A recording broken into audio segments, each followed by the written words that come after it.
Perkenalkan, nama saya Nurul Sari dengan NIM 246151044 dari Program Studi Tadris Bahasa Indonesia semester 3. Nah, video ini saya buat untuk memenuhi tugas ujian akhir semester mata kuliah pembinaan dan pengembangan bahasa yang diampu oleh Ibu Tia Agustina MPD. Nah, dalam video ini saya akan memaparkan hasil observasi penggunaan bahasa Indonesia di ruang publik, khususnya yang berkaitan dengan kesalahan ejaan, struktur kalimat, dan penggunaan bahasa asing. Nah, selain itu, saya juga akan mengaitkan temuan tersebut dengan kebijakan bahasa, yaitu Undang-Undang Nomor 24 Tahun 2009 dan Peraturan Presiden Nomor 63 Tahun 2019, serta menyampaikan dampak dan solusi terhadap pembinaan bahasa Indonesia di ruang publik.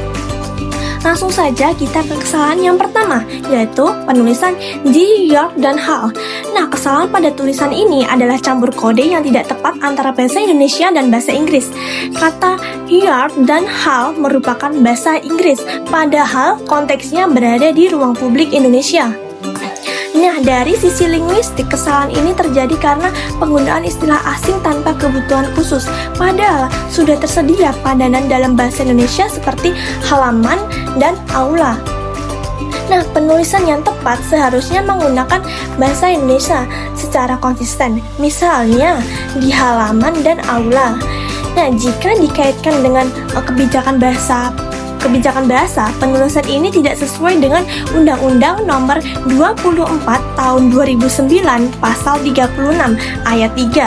Pasal ini mewajibkan penggunaan bahasa Indonesia pada papan nama, petunjuk umum, dan informasi di ruang publik.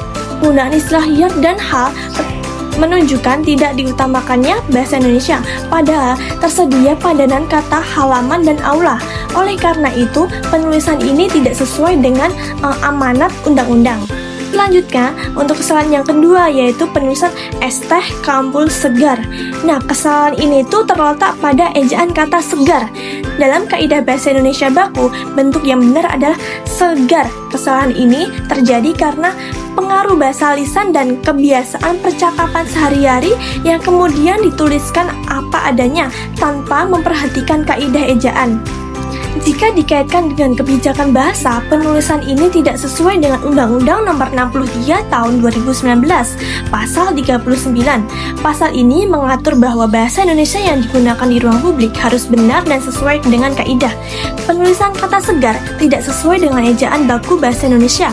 Bentuk yang benar adalah segar. Kesalahan ini menunjukkan belum diterapkannya prinsip ketepatan bahasa sebagaimana diatur dalam Peraturan Presiden tersebut. Kesalahan yang ketiga yaitu penulisan fotokopi. Kesalahan itu terdapat pada penggunaan istilah asing. Nah, kata fotokopi merupakan bahasa Inggris. Dalam bahasa Indonesia, istilah yang baku adalah fotokopi.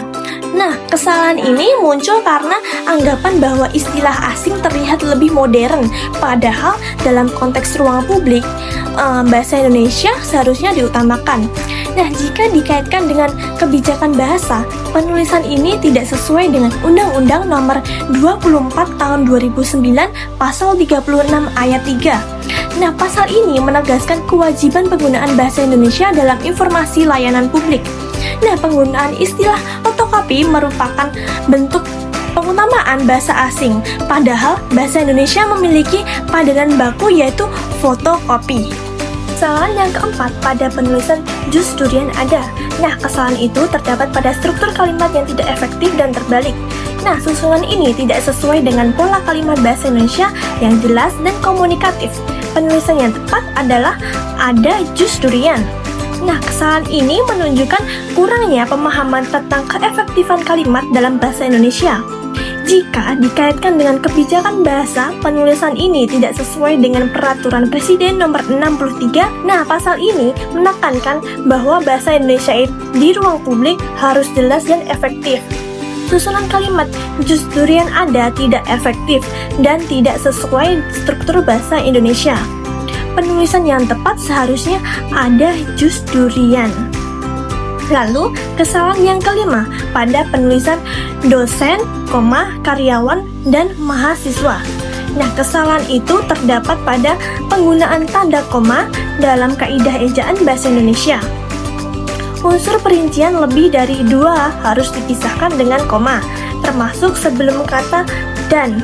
Nah, penulisan yang benar adalah dosen, karyawan, dan mahasiswa. Jika dikaitkan dengan kebijakan bahasa, penulisan ini tidak sesuai dengan Peraturan Presiden Nomor 63 Tahun 2019, Pasal 39. Pasal ini mengatur penggunaan bahasa Indonesia yang tertib dan sesuai dengan kaidah. Kesalahan tanda koma dalam perincian ini melanggar kaidah ejaan bahasa Indonesia. Penulisan yang benar adalah dosen, karyawan, dan mahasiswa. Lalu kesalahan yang keenam pada penulisan mie ayam dan bakso Solo. Kesalahan itu terdapat pada pemilihan bentuk kata tidak baku. Kata yang benar menurut KBBI adalah mie, M-I, bukan mie, M-I-E.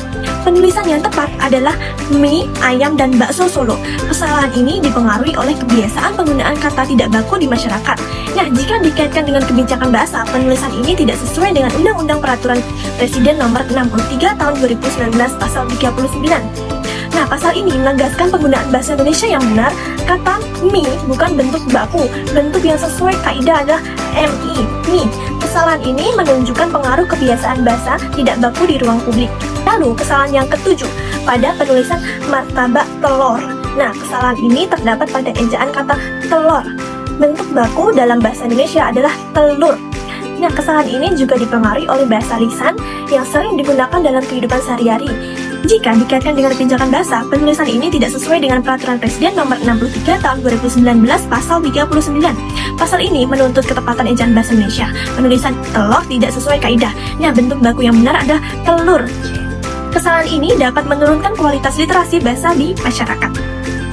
Nah, dari beberapa kesalahan-kesalahan itu dipengaruhi oleh beberapa faktor, antara lain yang pertama yaitu faktor sosial dan budaya, yaitu kebiasaan masyarakat menggunakan bahasa tidak baku.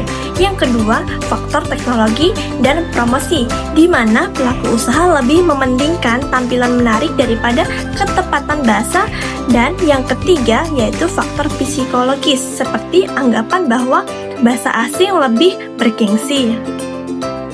Nah, penggunaan bahasa Indonesia di ruang publik telah diatur dalam Undang-Undang Nomor 24 Tahun 2009 yang menegaskan bahwa bahasa Indonesia wajib digunakan dalam ruang publik, dan Peraturan Presiden Nomor 63 Tahun 2019 yang memperkuat kewajiban penggunaan bahasa Indonesia pada papan nama, spanduk, dan informasi umum. Nah, kesalahan-kesalahan yang ditemukan menunjukkan bahwa implementasi kebijakan tersebut belum sepenuhnya diterapkan secara konsisten. Lalu, dampak dari penggunaan bahasa yang tidak tepat antara lain yang pertama, menimbulkan kesalahpahaman masyarakat. Kedua, menurunkan citra orientasi atau pelaku usaha. Yang ketiga, menghambat pendidikan dan literasi bahasa, serta dapat mengurangi martabat bahasa Indonesia sebagai identitas nasional. Dengan demikian, berbagai dampak tersebut menunjukkan bahwa penggunaan bahasa Indonesia yang tidak tepat di ruang publik bukanlah persoalan sepele, melainkan masalah serius yang dapat mempengaruhi pemahaman masyarakat, citra lembaga, serta keberlangsungan literasi bahasa. Oleh karena itu, diperlukan langkah-langkah konkret dan terencana untuk menata kembali penggunaan bahasa Indonesia agar sesuai dengan kaidah serta kebijakan bahasa yang berlaku. Nah, solusi yang dapat dilakukan antaranya yaitu yang pertama, penyusunan standar penulisan bahasa pada papan informasi. Kedua, penerapan SOP kebahasaan di instansi. Yang ketiga, kampanye literasi bahasa Indonesia. Yang keempat, desain ulangan teks ruang publik agar sesuai kaidah. Dan yang terakhir, pemanfaatan teknologi pemeriksaan bahasa. Nah, dari hasil observasi yang telah saya paparkan, dapat disimpulkan bahwa penggunaan bahasa Indonesia di ruang publik masih banyak ditemukan ketidaktepatan, baik dalam bentuk ejaan, pilihan kata, struktur kalimat, maupun penggunaan bahasa asing yang tidak sesuai dengan kaidah. Padahal, berdasarkan Undang-Undang Nomor 24 Tahun 2009 dan Peraturan Presiden Nomor 63 Tahun 2019, bahasa Indonesia wajib digunakan dan diutamakan secara benar dan tertib di ruang publik. Kesalahan-kesalahan tersebut tidak hanya berdampak pada pemahaman masyarakat, tetapi juga dapat menurunkan citra institusi serta martabat bahasa Indonesia sebagai bahasa nasional.